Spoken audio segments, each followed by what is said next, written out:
First వచ్చింది pension రాలేదు. Volunteer పలకరింపుకు నోచుకొని అవ్వాతాతలు బ్యాంకులకు వెళ్లాలా అని కలవరం. ప్రతి నెల ఫస్ట్ తేదీ రాగానే పలకరిస్తూ చేతిలో కరెన్సీ నోట్లు పట్టుకుని పెద్దమ్మ బాగున్నావా, తాత బాగున్నావా అని పలకరించే వాలంటీర్ రాలేదు. ఆయన వచ్చి డబ్బులిస్తే మందులు, పప్పు, ఉప్పు, సరుకులు కొనుక్కుందాం అనుకున్నాను. వాలంటీర్ రాలేదు. చేతిలోకి పైసలు పడలేదు. ఈ ఎండల్లో ఆటోలో పక్కూరు వెళ్లి బ్యాంకు నుంచి డబ్బులు తీసుకోవాలట. ఈ మండుటెండల్లో ఎలా వెళ్లాలో ఏమో అంటూ వృద్ధులు, వికలాంగులు ఆందోళన చెందుతున్నారు. చంద్రబాబు వేసిన ఎత్తులు, కుట్రల వల్ల వృద్ధులు, వికలాంగులు ఇబ్బందులు పడుతున్నారు. అసలు బ్యాంకులకెళ్ళి డబ్బులు తెచ్చుకోవడం మనకు అవుతుందా? ఆ బ్యాంకుల్లో క్యూ లైన్లు నిలబడ్డం, ఆ ఫారాలు నింపడం ఇదంతా పెద్ద సమస్య.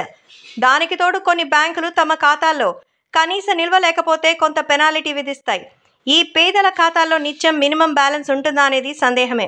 అలా వాళ్ళు బ్యాలెన్స్ ఉంచకపోతే పాపం వీళ్ల ఖాతాలోకి వచ్చిన 3,000లో కొంత కోత విధిస్తే అది తమకు నష్టమని వారు ఆందోళన చెందుతున్నారు. ఇదంతా చంద్రబాబు వేసిన కుట్రని, వాలంటీర్స్ ఇల్లిల్లు తిరిగి పెన్షన్స్ పంచడాన్ని ఆయన భరించలేక, సీఎం వైఎస్ జగన్మోహన్ రెడ్డికి మంచి పేరు రావడాన్ని సహించలేక ఇలాంటి కుట్రలకు దిగారని, రేపు ఎన్నికల్లో చంద్రబాబుకి తగిన బుద్ధి చెప్తామని అంటున్నారు.